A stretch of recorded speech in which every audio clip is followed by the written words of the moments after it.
Oi pessoal, como eu prometi, então na sexta-feira, a partir de agora a gente vai ter vídeos de cálculo 1 em vez de fazer reunião na sexta, tá? Então as nossas reuniões pelo Discord vão seguir na segunda e na quarta, e aí na sexta fica um vídeo offline que eu faço com um pouco mais de ah, é, planejamento, por assim dizer, né? Em vez de um negócio ao vivo que pode vir qualquer coisa, tá? E aí a gente pode usar isso inclusive como material do que a gente vai ver do que a gente vai discutir nas reuniões, tá? Otimizar um pouco.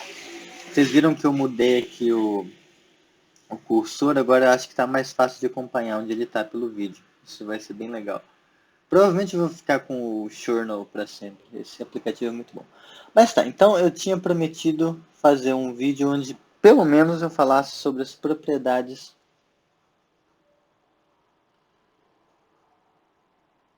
dos limites infinitos e no infinito. Infinitos e no infinito. Tá. Em particular, eu acho que o zoom tá muito grande aqui, pera. Pronto, agora tá pegando um pouco, tá pegando a lousa toda, tá um pouco melhor.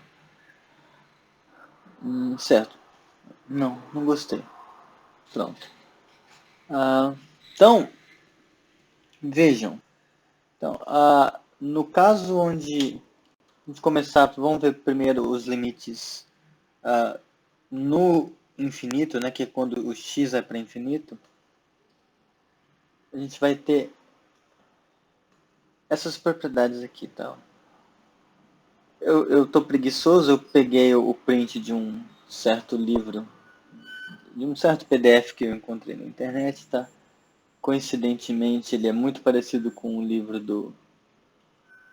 um autor famoso aí, mas a princípio é só um PDF que é indistinguível, tá?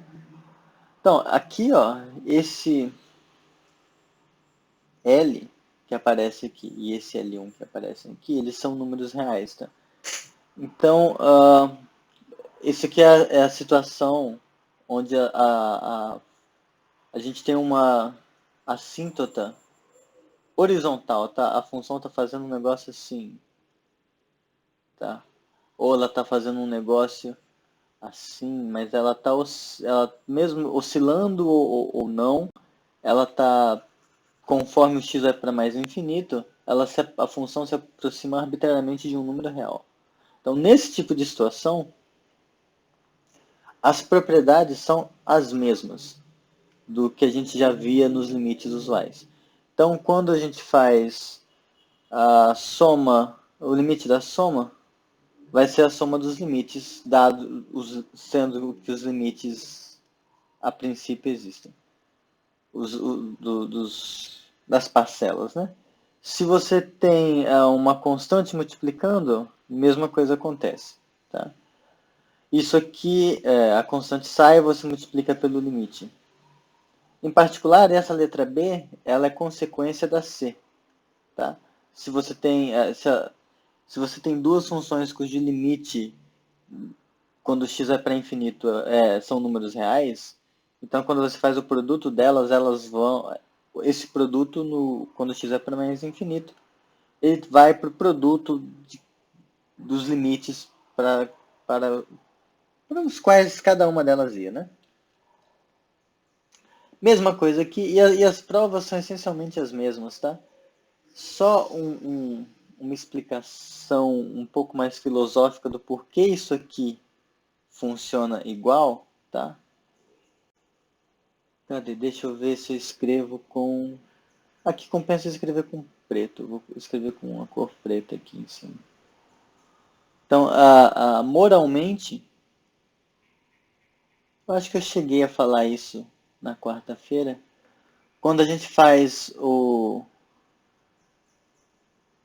esse limite de x indo para mais infinito, da função f de x se comporta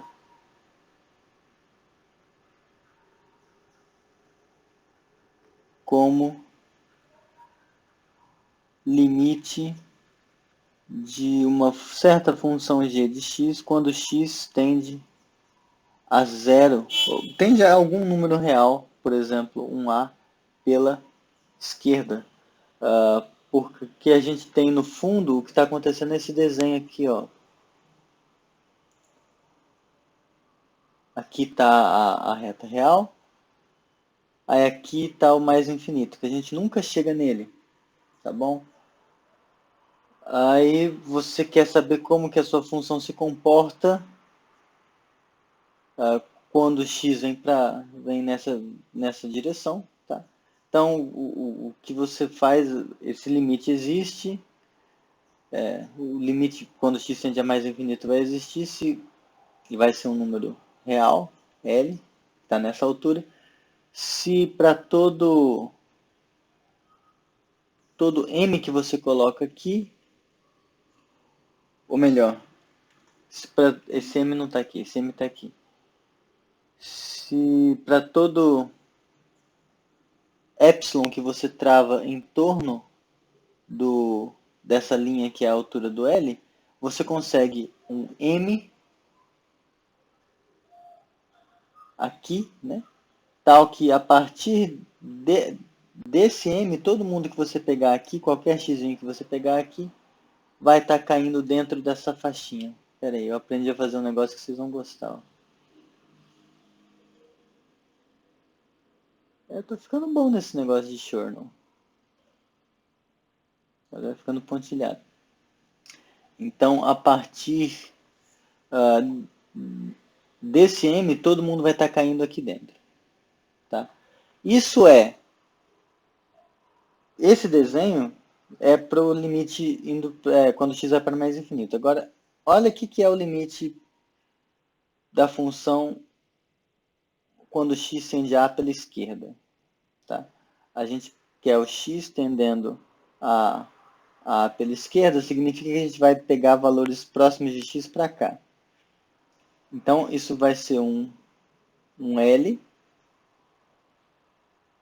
Esse limite vai existir se para todo epsilon que você pega, existe um delta, a partir do qual todo mundo que você pega aqui vai cair aqui dentro dessa faixinha.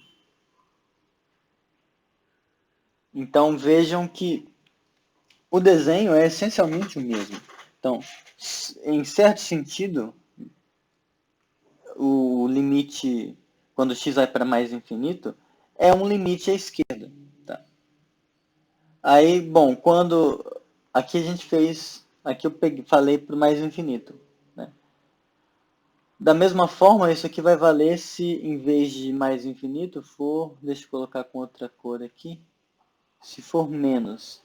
Se x estiver indo para menos infinito, e a g de x, e esse limite existir quando x for para menos infinito, então essas coisas aqui vão valer, tá? Só cuidado, pessoal, porque, então, vale uma ressalva aqui, então, cuidado,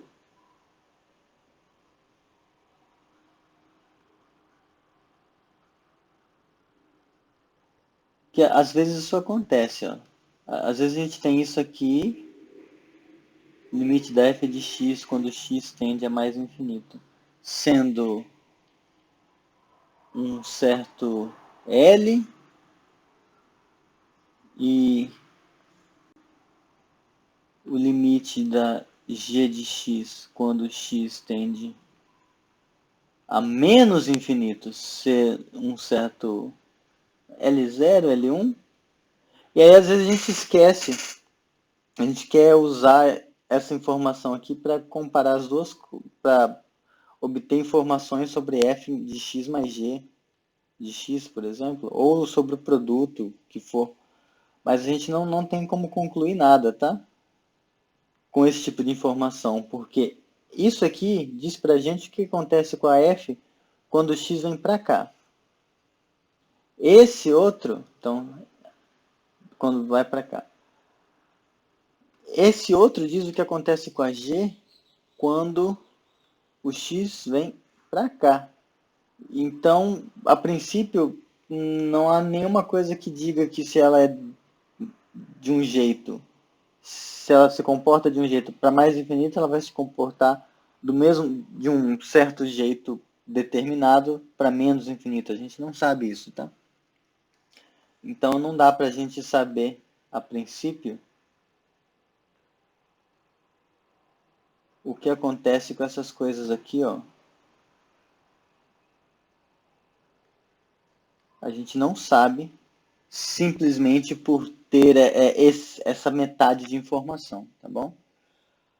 Exceções são casos de simetria, né? Quando a função é simétrica, ela tem algum tipo de... Eu não sei mais escrever exceções? Não, exceção, acho que é com cedilha. Ah, que bom. Eu estava certo em achar que era com cedilha. Então, exceções...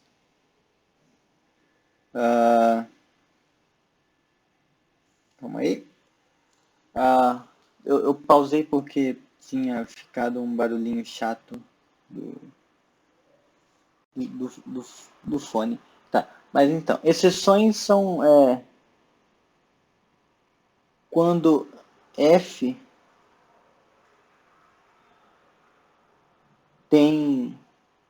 satisfaz condições de simetria.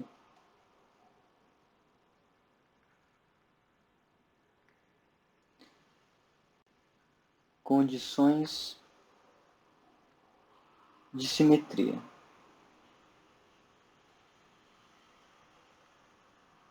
Tá? Em que sentido? Por exemplo, se a sua função f é par, então lembra que a função ser par significa que... Nossa, ficou muito legal esse eixo. Significa que o gráfico dela é espelhado em relação ao eixo de pé aqui. Como é que chama essa palavra? Vertical. Então, você tem o gráfico está fazendo uma coisa assim, quando x vai para mais infinito. Então, pela relação de simetria, ele vai ter que fazer a mesma coisa, só que vindo para cá. Tá? Então, o limite vai ser o mesmo quando a função é par. Quando a f é ímpar, então, se a f é ímpar, a gente sabe que isso significa que a simetria dela é com relação à origem. Então, se essa função está fazendo isso, a, o outro lado vai fazer isso aqui. Opa, para cá. Então, se o limite para x mais infinito for L, aqui vai ser menos L. Tá? Então, só para destacar isso. Não sei, às vezes pode ser útil.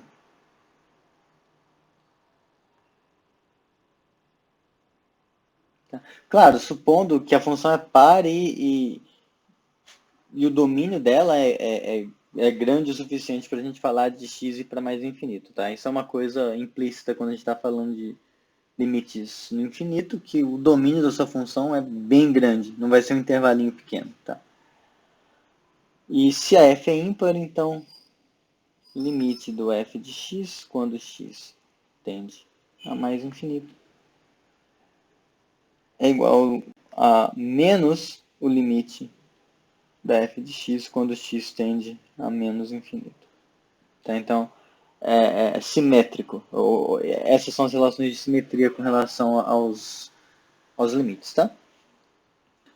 Bom, isso mata, digamos assim, as justificativas quase ótimas para os limites no infinito, esses aqui. Agora, os limites infinitos, eles são um pouquinho mais enrugados por causa daquelas coisas que eu já comentei, que nem sempre eles se comportam de um jeito algebricamente intuitivo, tá? Em que sentido? Então, nesse sentido aqui, pessoal, tá? Vamos com calma. Parece uma tabela grande, mas ela é bem mais fácil do que parece. Aqui, eu de novo peguei de um livro famoso, tá? Mas, assim, só para mencionar, né? Aqui ele colocou todas essas opções aqui como x indo para mais infinito, só que eu vou mudar aqui, ó. Quer ver? Eu vou fazer assim. Deixa eu pausar. Pronto. Eu troquei todos os negócios que estavam de x indo para mais infinito, eu coloquei um quadradinho vermelho. E esse quadradinho vermelho, então, a gente pode pensar como sendo um número real, tá? Então pode ser x indo para um número real. Pode ser x tendendo a um número real pela direita, x tendendo a um número real pela esquerda, x tendendo a mais infinito, x tendendo a menos infinito. Então, essas regras vão valer para todos esses casos, tá? E o que essas regras dizem? Elas dizem coisas bastante intuitivas, tá? Cujas demonstrações, em certo sentido, são claras. E acho que compensa mais eu conversar sobre elas do que provar essas aqui, já que a gente já fez umas provas de outras antes. E a ideia é a mesma. Então a gente já viu meio como são feitas essas provas, tá? Se eu for provar tudo, vai virar um curso de análise. Não que isso seja ruim. Mas tá. Então, ó, aqui o item A, por exemplo, ele diz que se você tem o limite de f de x, o limite da função f é mais infinito e o limite da função g é mais infinito, então a gente tem como computar o limite da soma e do produto, que nesse caso vai ser, cadê? Deixa eu destacar com uma cor. A soma vai ser mais infinito e o produto vai ser mais infinito, tá bom? Então, isso coloca pra gente de... A gente poderia até falar, mas legal, então eu sempre posso dizer que o limite da soma é a soma dos limites. Então, esse sempre é o problema, porque aqui ó, é importante destacar que os sinais são iguais. Ó, tá? Então, para a soma, para a gente conseguir falar sobre o limite da soma, obter ele a partir do limite das parcelas, tá? A gente só consegue usar essa regra aqui se os limites forem finitos, ou seja, se forem números reais. Aí vale essa regra que vai ser cadê? Que vai ser o limite de um mais o limite do outro, tá? Quando eles são números reais, mas quando os limites são infinitos, a gente só consegue somar eles garantidamente, usar regrinha para estimar, se tanto da f quanto da g forem positivos, tá? Aqui esse símbolo que eu fiz ficou ruim, porque deu a entender que eu estava dizendo que era mais ou menos, não. Então aqui é importante destacar o sinal para soma, tá bom? Para o produto a gente vai ver que é irrelevante, mas para soma é importante destacar isso aqui. Agora, quando o limite de uma das funções que você pegou é infinito e o outro é um número real, o produto aqui vai ser infinito, se a gente vai poder garantir que o produto é mais infinito se o L for positivo e menos infinito se o L for negativo. Então, para L igual a zero, então eu vou destacar as exceções aqui, tá? Então, exceções. Deixa eu fazer assim, exceções. Exceções dessa regra. Então, ou alertas, né? Quando a gente tem f de x indo para mais infinito e g de x indo para menos infinito, tá? Então, esse aqui fica alerta de que a gente não vai poder fazer com respeito à soma, tá? Aí na letra, no item B, que vai falar sobre o limite do produto, se uma das funções está indo para um número real, a gente consegue estimar, e aí a outra está indo para mais infinito, a gente consegue estimar o que acontece se esse L for diferente de zero. Então, se L é igual a zero, a gente a princípio não sabe o que dizer, tá? Porque não é verdade que zero vezes o infinito dá zero, tá? Pode, depende do caso.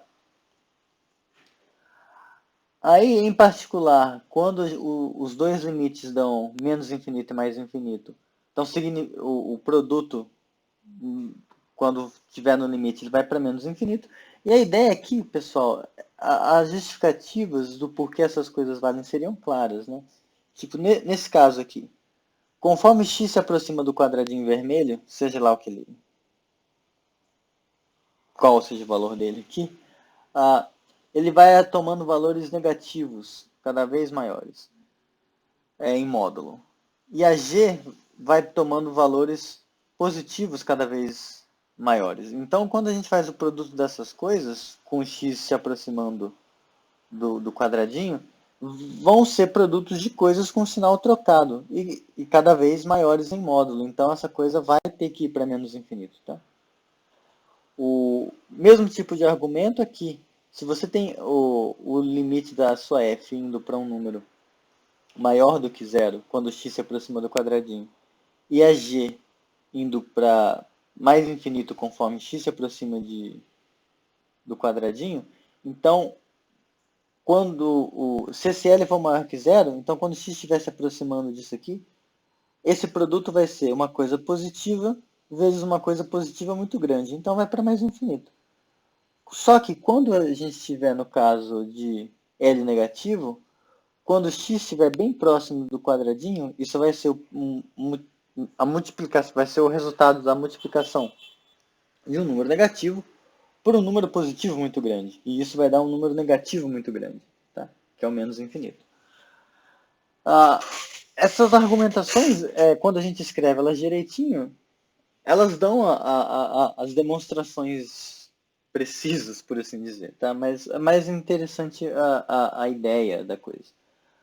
Agora, o próximo é que, claro, esse D aqui, em certo sentido, ele é oriundo da letra A, tá? Porque aqui, ó, se a F está se aproximando de um número real, e não importa se positivo ou negativo, e a G se aproxima do infinito positivo quando x está indo para o quadradinho, então não importa que número negativo possa ser esse L. Não importa se ele é negativo, se ele é positivo, se ele é zero. Quando x está próximo de quadradinho, a g vai ficando cada vez maior. Então, sei lá, se esse L aqui fosse menos 1 milhão, para x próximo do quadradinho, próximo o suficiente, a minha g vai valer 1 trilhão. Então, 1 trilhão menos 1 milhão ainda é grande. Tá? E não importa, a gente sempre vai conseguir fazer isso ser tão grande quanto a gente quiser. Então, você pode fazer limite. Essencialmente, isso aqui está falando para a gente que você tem um número e faz mais infinito, isso é mais infinito. Tá bom? Ficou horrível aqui, pronto. A D e E, em certos sentidos, têm argumentos análogos, tá? Só que aí agora, em vez de você estar somando mais infinito, você está somando menos. Agora, a F, ela é a contrapartida da letra A para menos infinito. Se você está com coisa, se a sua F e a sua G vão para menos infinito conforme x se aproxima de quadradinho, então quando você faz a soma delas, e olha o que acontece quando x vai para quadradinho, elas vão naturalmente para... Nesse caso, elas iam para mais infinito. Nesse outro caso aqui, elas vão ter que ir para menos infinito. Tá? E aqui, como vai ser o produto de duas coisas negativas, o produto vai ter que ser mais infinito. Tá? Então, aqui, essencialmente, a gente está falando que vale uma regra de sinal para o infinito. Tá? Deixa eu... O azul não fica bom nesse fundo. Aqui, essencialmente, a gente está falando que menos infinito vezes menos infinito é igual a mais infinito. E assim, esse mais infinito que eu coloco é que eu sou pedante igual o Guidorize para isso, tá? Mas se quisesse só colocar infinito, tudo bem. E tá, a G é a última é a última variação. Quando você tem L real e a sua função G indo para menos infinito, então quando você faz o produto, quando L é maior que zero, nota que vai trocar. Ó. Quando L é maior que zero, aqui vai para menos infinito, aqui é para mais infinito. Então, é porque a gente está fazendo uma troca de sinal conforme x se aproxima do quadradinho. Tá? E aqui é a mesma coisa, tá? Então ele inverteu por causa disso. Então, ah, disso aqui tudo, eu acho que essas exceções aqui não compensam eu escrever. Então, essencialmente,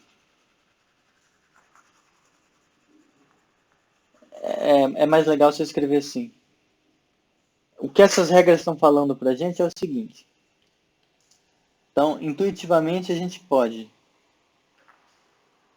fazer mais infinito e somar com infinito, e isso dá infinito. A gente pode fazer infinito vezes mais infinito, e isso dá mais infinito.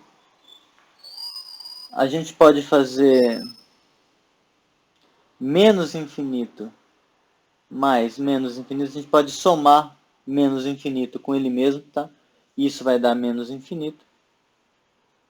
A gente pode fazer o produto. E aqui...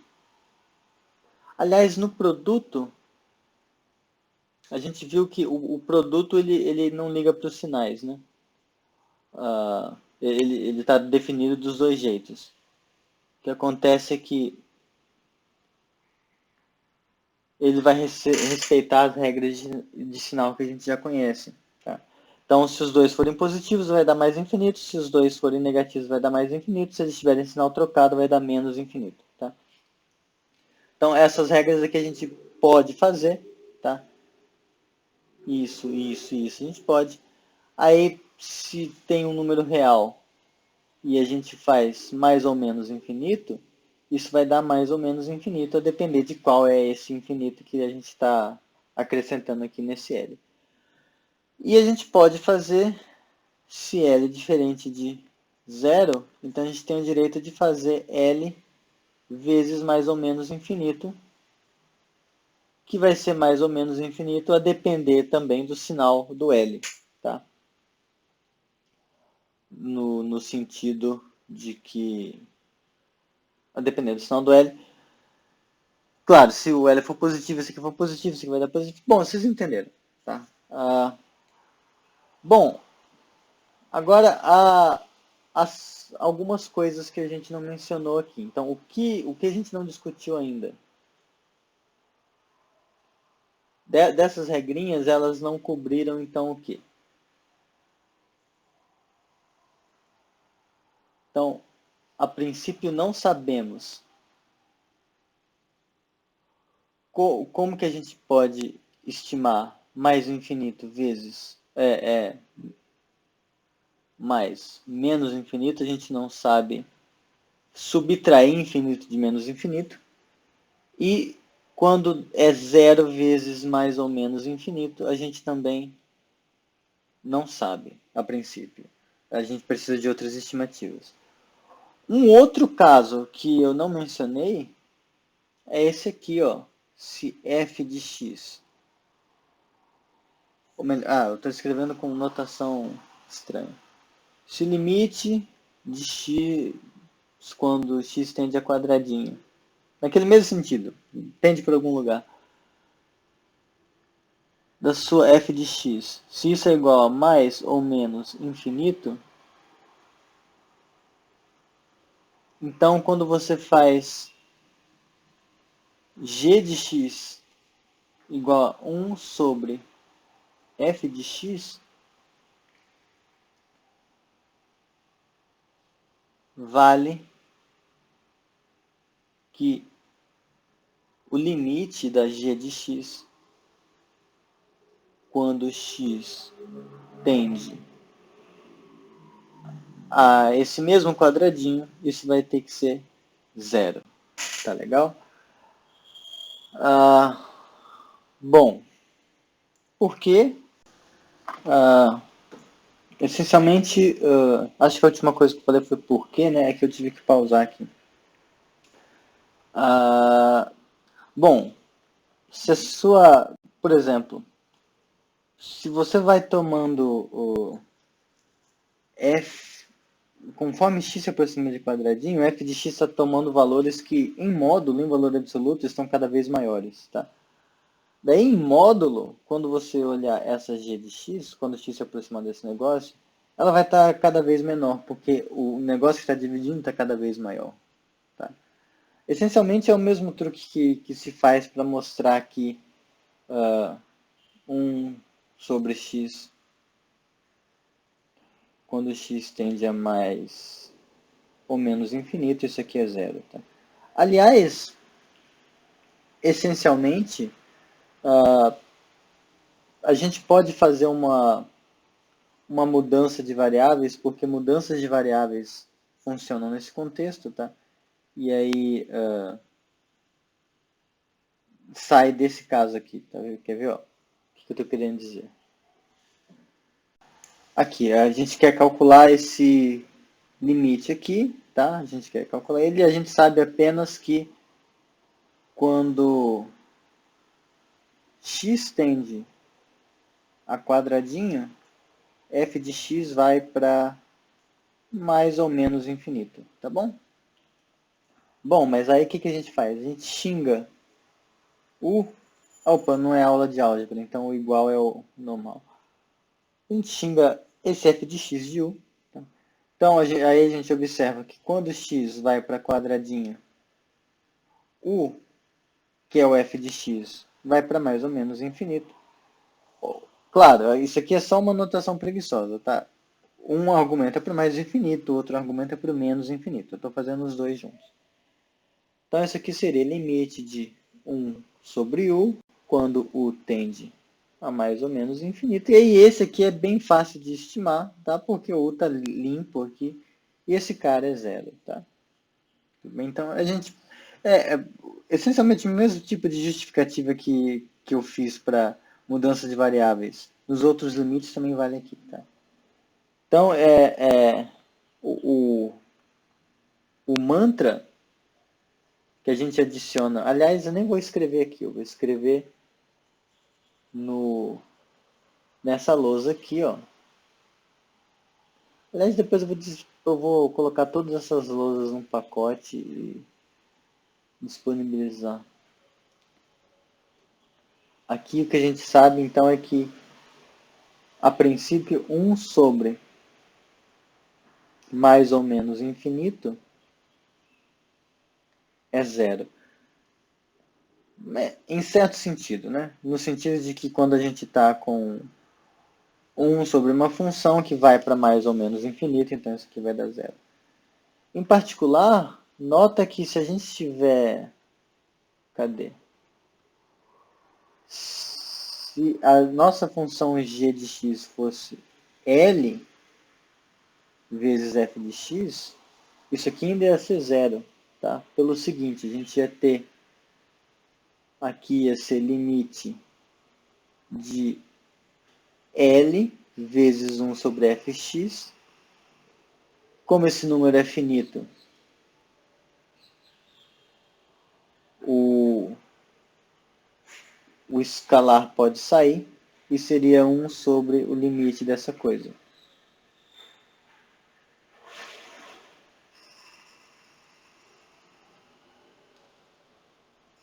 tá? Porque nesse caso a gente tem ambos os fatores, esse e esse, indo para números finitos. Então as regras anteriores, essas primeiras aqui se aplicam. É essa aqui que eu estou usando. Porque o limite do fator que está na multiplicação é um número real. Zero é um número real. Então a gente pode usar isso. Eu até já usei esse argumento algumas vezes. Tá? Tá. E aí isso aqui vai ser L vezes zero, que é zero. Mais ainda, se no lugar desse L aqui tivesse uma outra função, h, se fosse uma função h de x, tal que o limite de h de x, quando x tende a esse quadradinho, seja lá qual for. Se isso for um número real, então o mesmo argumento também se aplica. Tá? Então o que a gente vê é que se a gente pega um número real e divide por mais ou menos infinito, dá zero. Tá? Aí, o 1 sobre 0 ele dá um pouco de bagunça. A regra, assim é só para lembrar, né? É que quando a gente faz 1 dividido por 0 por aqui, né? Pela direita, isso aqui vai ser mais infinito.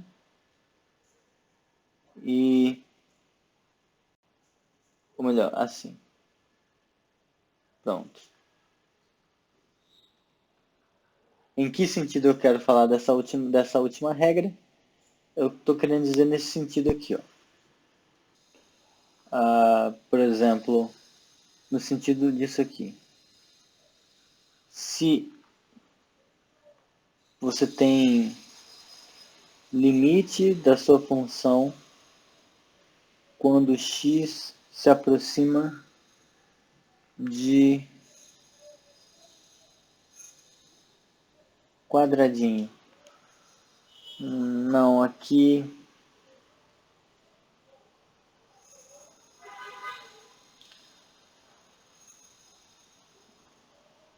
Tá, pera. É isso aqui mesmo. Se você tá... sua função está se aproximando, conforme x se aproxima de um quadradinho, tá? Eu estou pensando aqui. De um A, pode ser dos dois lados, pode ser só de um lado, etc. Se a sua função vai para zero e, por exemplo, ela é sempre positiva, então, esse negócio aqui, x indo para... Olha, agora que eu reparei que ele fica azul na gravação. Legal. Quando a gente faz isso aqui, ele vai para mais infinito. E se ocorrer... e se a f de x for sempre negativa, então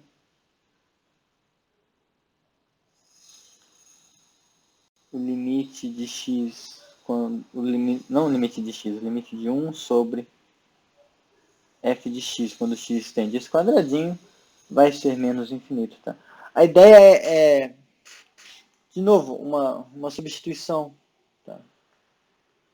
Vamos ver aqui, ó, quando a gente está com o caso onde a f de x é sempre positiva. Tá? E a gente quer calcular isso aqui. De 1 sobre f de x, a gente faz o truque de observar o que acontece quando a gente chama u de f de x, né?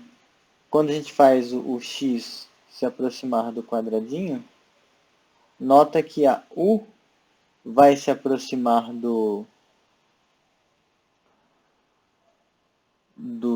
zero por valores positivos, porque a gente está com o limite da f de x, quando x tende a quadradinho, como é zero, e a função é sempre positiva. Então ela está se aproximando, então esse u está se aproximando do zero pela direita.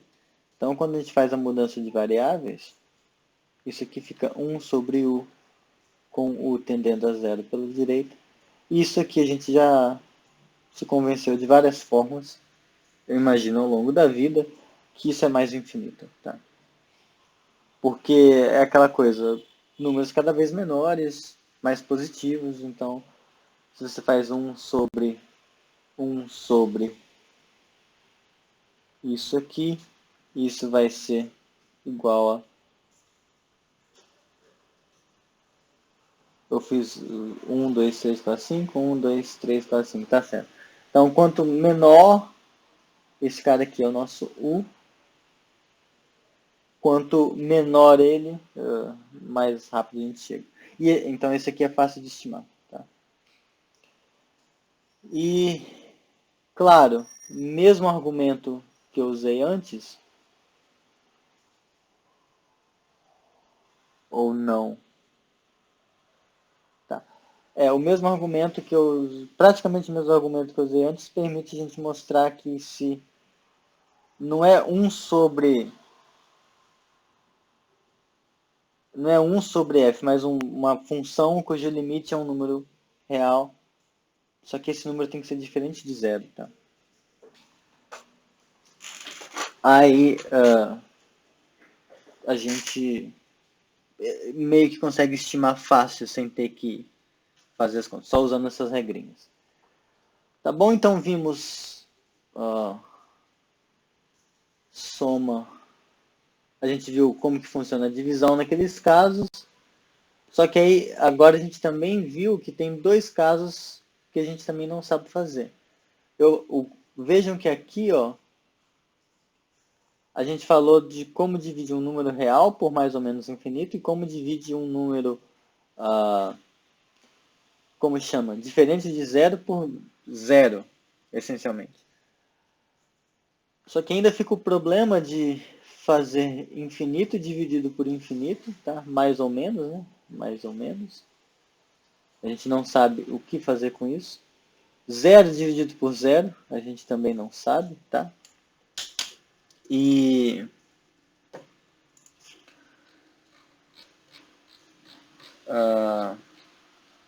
peraí. E isso, são as que o pessoal costuma chamar de indeterminações. Tá? Mas não significa que a gente não tem como resolver caso a caso. Quando pensa em determinação, a gente está querendo dizer que não há uma regra geral, como essas anteriores, que permitem para a gente estimar automaticamente o limite. Tá? A gente precisa fazer um trabalho um pouco mais delicado. Tudo bem? Uma das coisas que ajudam nesse trabalho de estimar esses caras são essas coisas aqui, ó. As regras de L'Hopital. Há também textos que escrevem assim. Eu acho L'Hopital, eu acho. Sei lá. Mas o arcaico, o original arcaico é esse aqui, tá? O que essas regrinhas falam? Bom, antes de falar de o que elas falam, primeiro o cenário, né? O cenário onde elas se aplicam. O cenário vai ser esse aqui. Quando a gente tiver com uma situação do tipo 0 sobre 0, tá? Ou quando a gente tiver com uma situação do tipo infinito dividido por infinito. E aí meio que a gente consegue pegar outros tipos de caso de indeterminação e meio que colocar nesse formato para usar a L'Hopital. Tá? Então, assim, não é uma regra que você vai usar se o limite de uma coisa estiver dando diferente de zero e diferente de infinito, estiver dando um número real diferente de zero, e aqui tiver zero embaixo, tá? Isso vai levar a problemas. Tudo bem? Então, o que essas regras dizem? Bom, a ideia de modo geral do primeiro caso, tá? Deixa eu ver se o play funcionou. Tá gravando. A ideia geral do primeiro caso da regra de L'Hopital é quando a gente tem duas funções, f e g, que o limite dá zero, e o que a gente quer calcular é o limite da f de x dividido pela g de x quando x tende a esse negócio. Lembrando que esse negócio aqui, esse quadradinho, eu estou colocando para representar todas as possibilidades. X tender a um número real, x tender a um número real pela direita, pela esquerda, x tender a mais infinito, menos infinito. Em geral, isso não vai importar, tá bom? Em geral, o que as pessoas lembram da regra do L'Hopital, desse caso, é o seguinte. Se você tem isso, então o limite da f de x dividido pela g de x vai ser o limite da derivada da f dividido pela derivada da g. Não é só isso, pessoal, essa regra. Tá? Não é só isso.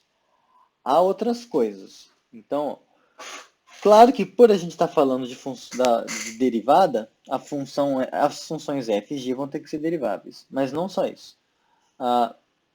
F, então, né? Se isso aqui acontece e f e g são deriváveis,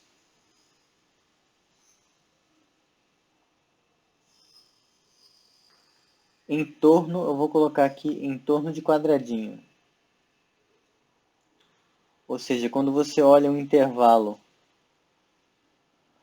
em torno do quadradinho, sua função é derivável. Tá? E claro, esse entorno vai mudar de acordo com o que o quadradinho é.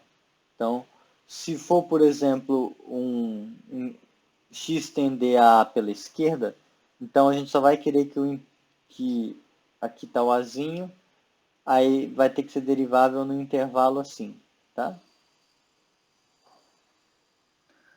Se for tender se em vez de ser pela esquerda for mas vai ter que ser assim. Tudo varia de acordo com esse negócio aqui. Tá? Então, se ela é derivada, então f e g são deriváveis em torno do quadradinho, o que é razoável porque a gente vai usar as derivadas, mas não só isso. Tá? E essa condição é muito importante e a g' de x é diferente de zero em torno de quadradinho. Tá?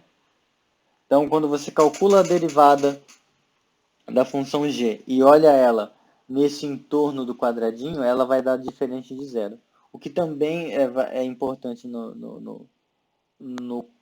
hora do cálculo, na hora de demonstrar o argumento, que eu não vou demonstrar, mas porque a gente vai fazer um argumento de divisão, então precisa ser diferente de zero. Tá? Então, dadas essas condições, esses caras são iguais. Ambas são deriváveis em torno do ponto onde a gente está considerando o limite. E, além disso, a derivada da função que vai ficar dividindo é diferente de zero em torno do g. Então, se ainda tem um outro c, então, se esse negócio aqui existir, eu vou deixar assim aqui. Deixa eu subir, eu vou colocar assim. Então, vale essa igualdade que a gente quer. Opa, sumiu aqui o g. Então, essa igualdade aqui vai valer se esse limite aqui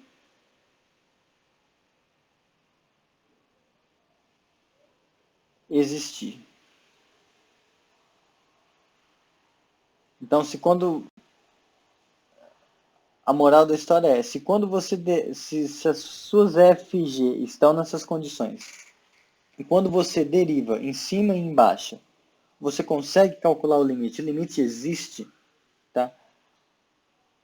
E esse existir é no sentido de que é real ou infinito, tá?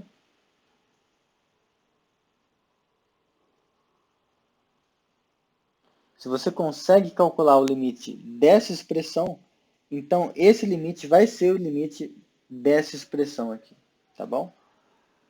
Então é bastante importante verificar essas hipóteses aqui, porque às vezes tem um exercício que, eu vou calcular esse negócio aqui, você sai derivando tudo e vai chegar no resultado errado, porque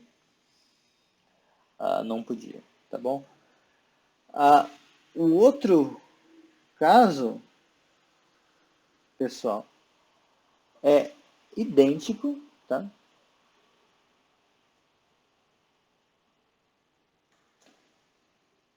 O outro caso do...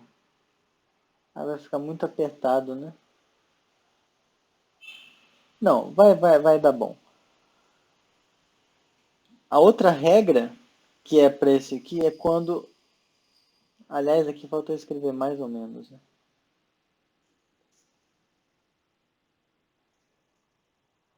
Vai ser quando a gente trocar isso aqui por mais ou menos infinito, tá? E nota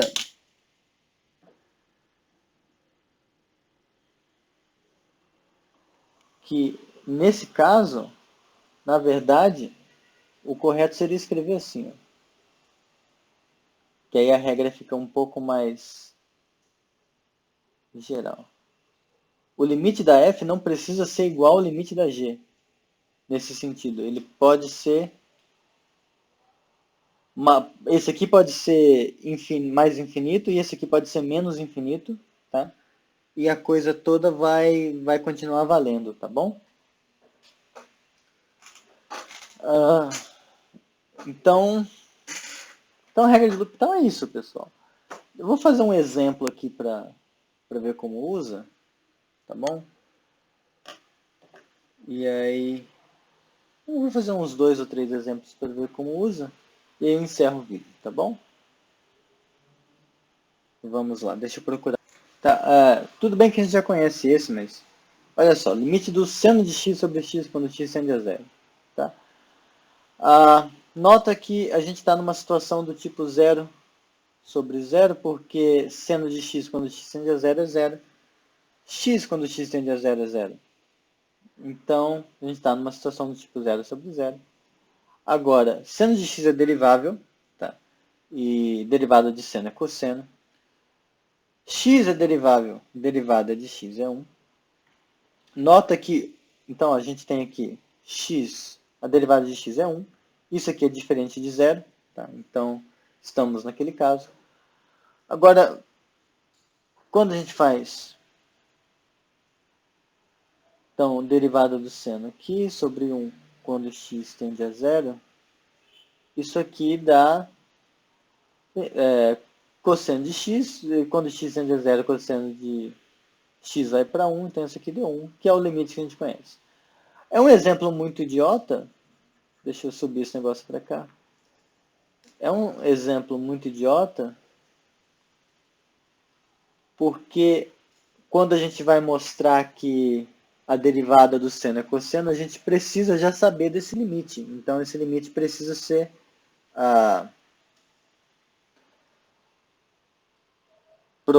ele precisa ser... A gente precisa conhecer ele para usar L'Hopital. Então, é só um exemplo para mostrar que as coisas estão funcionando, tá? Mas funcionam e isso é bom que elas funcionem, né? Vamos ver um outro aqui um pouco mais cabuloso. Vejamos esse aqui.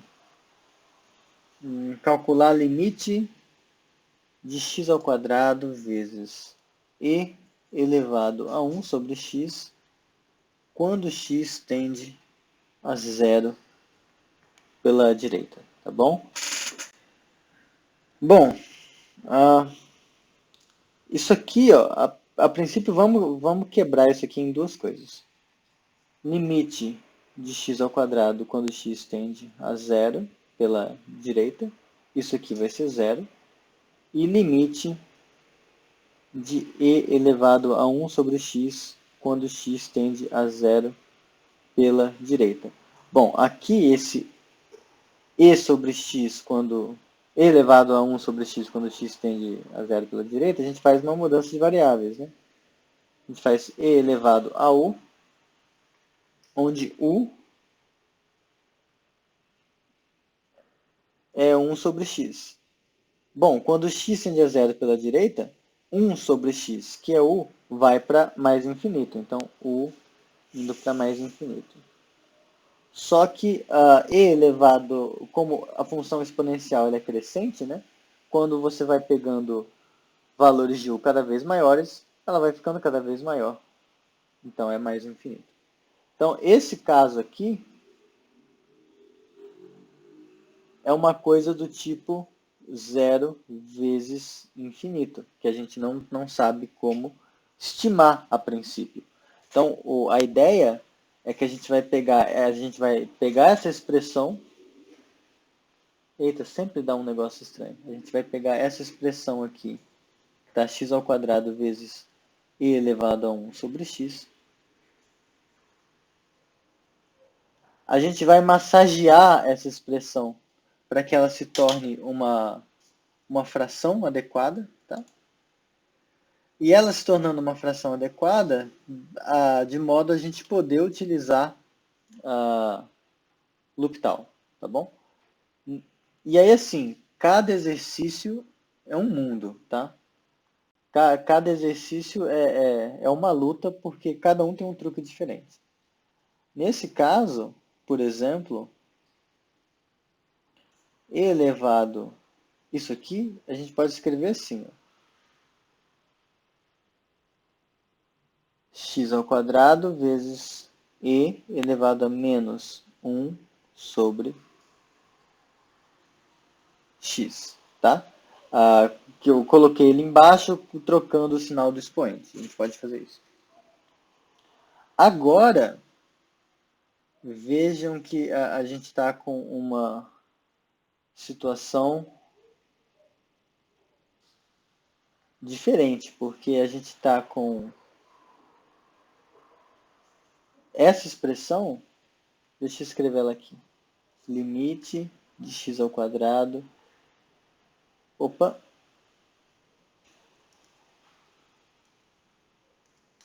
dividido por e elevado a menos 1 sobre x. X ao quadrado ainda vai para zero, né? Eu tô me batendo com a borracha, desculpa. Eu tenho que me acostumar a usar a borracha da caneta, sem lá em cima.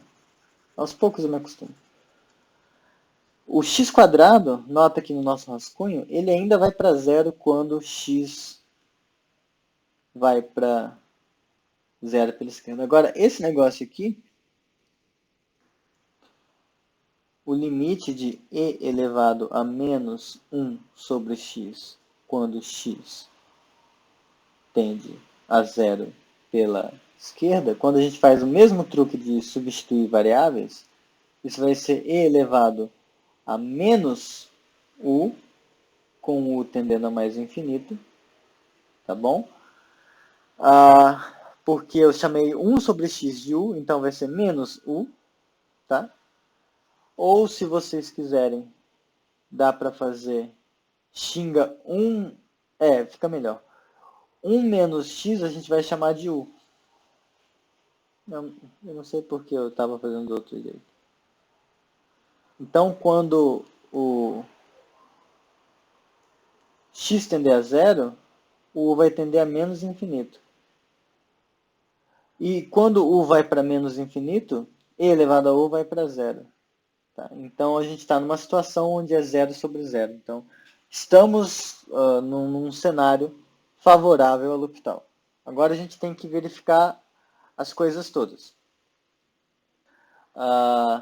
X ao quadrado é derivável. Então, a gente sabe fazer a derivada desse negócio, dá 2x. A gente sabe fazer a derivada de e elevado a menos 1 sobre x. A gente sabe. Isso vai ser e elevado a menos 1 sobre x vezes a regra da cadeia. a derivada de menos 1 sobre x, que eu vou escrever assim, menos x elevado a menos 1, tá? Derivada. Isso aqui é e elevado a menos 1 sobre x, vezes tombo o expoente, vai ficar menos 1 vezes menos vai ficar positivo, e menos 1 menos 2. Então vai ficar x elevado a menos 2, que é igual a, finalmente, e elevado a menos 1 sobre x, dividido por x quadrado. Então, é derivável e, mais ainda, e se o x for diferente do ponto onde a gente está calculando a coisa, mas ele estiver arbitrariamente próximo, então quando a gente substitui esse valor de x aqui dentro, a gente vai ter isso aqui, ó,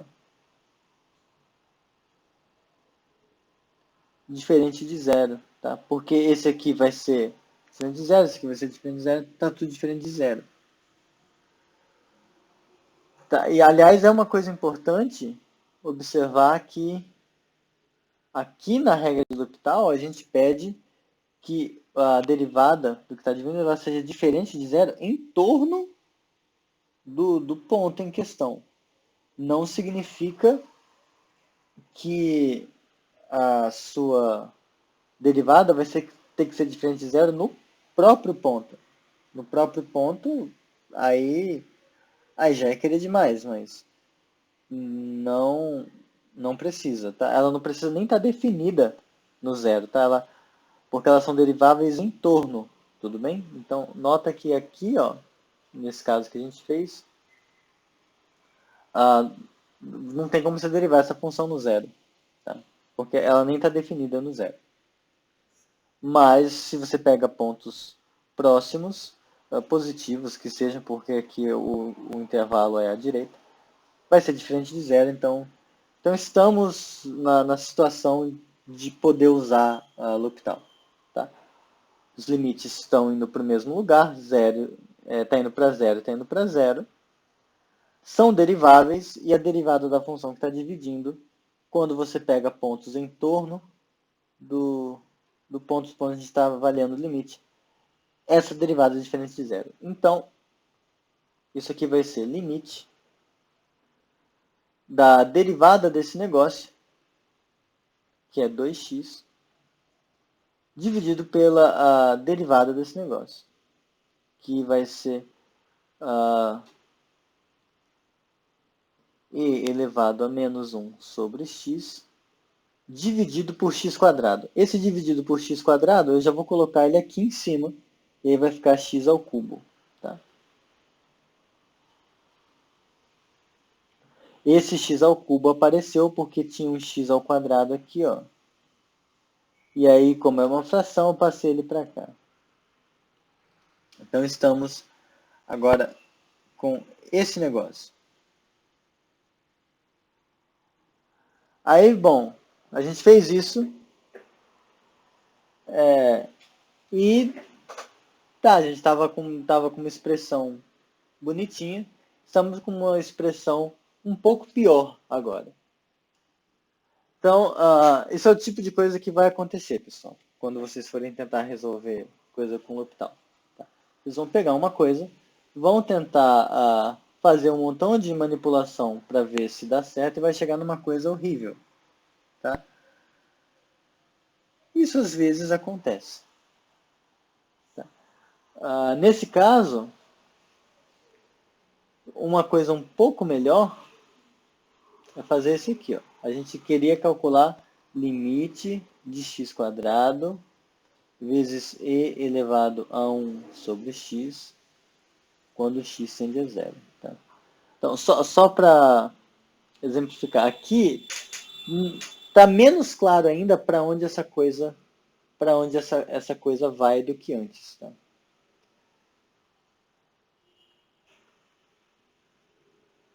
Pelo menos para mim. Então, às vezes a gente fez umas mudanças loucas e nada ajudou. Então, o que a gente vai fazer aqui é trocar, em vez de só fazer aquelas manipulações, a gente vai fazer uma mudança de variáveis. Esse 1 sobre x a gente vai chamar de u, tá bom? Então vai ficar e elevado a u, tá bom?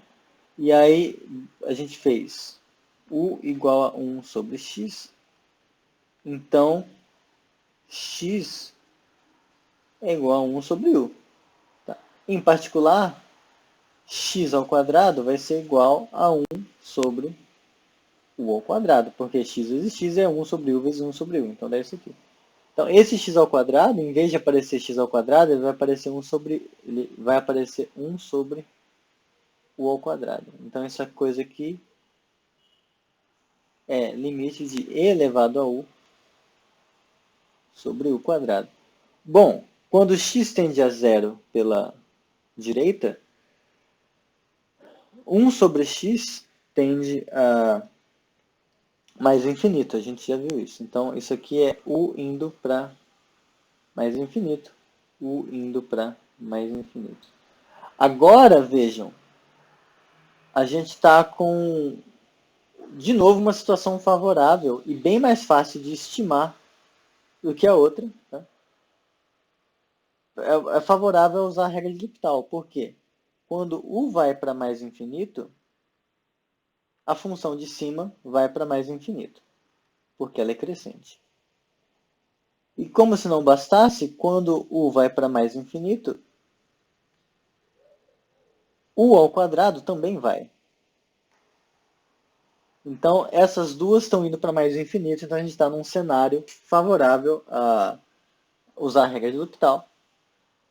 Para a gente saber se pode usar a regra de L'Hopital ou não, a gente tem que verificar que a derivada de u quadrado, quando a gente deriva, ela é diferente de zero para pontos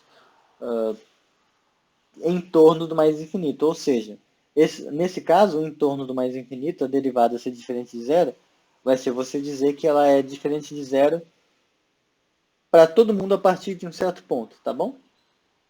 Então, aqui, o que a gente vai ter é... Essa derivada é 2u, tá? E como a gente está pegando u indo para mais infinito, isso vai para mais infinito, que é diferente de zero em particular. Então, quando a gente vai pegando valores cada vez maiores de u, próximos em torno de mais infinito, a derivada calculada nesses pontos é diferente de zero, tá? Então a gente pode usar. Então, usando pela regra de L'Hopital, agora basta a gente derivar em cima e embaixo. Derivada de e elevado a u é e elevado a u. Quando u vai para mais infinito. Derivada de u ao quadrado é 2 vezes u, tá bom? E aí agora está um negócio um pouco mais bacaninha. Só que a gente ainda não sabe direito estimar esse negócio. Só que a gente pode usar a regra de L'Hopital de novo. Esse é o bacana. Porque agora ó, a gente está com... Esse exercício é bem bonitinho.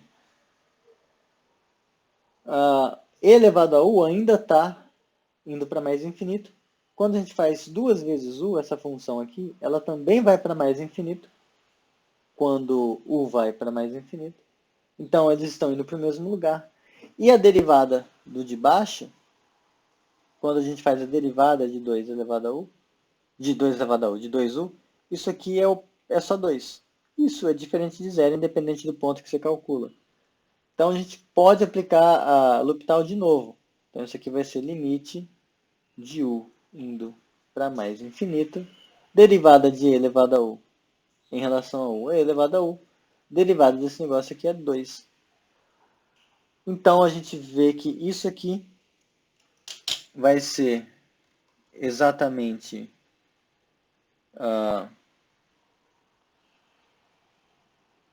é uma constante multiplicada por e elevado a 1. Então a gente pode fazer isso aqui, ó, 1 sobre 2 vezes limite de e elevado a u quando u vai para mais infinito. E esse cara aqui é mais infinito porque é meio vezes mais infinito, então dá mais infinito. Tá legal? Então, tá aí um exemplo de cálculo usando o L'Hopital, tá legal? Eu, eu tomei mais tempo do que eu achei que ia tomar nesse, porque eu fui fazendo esse jeito meio trouxa.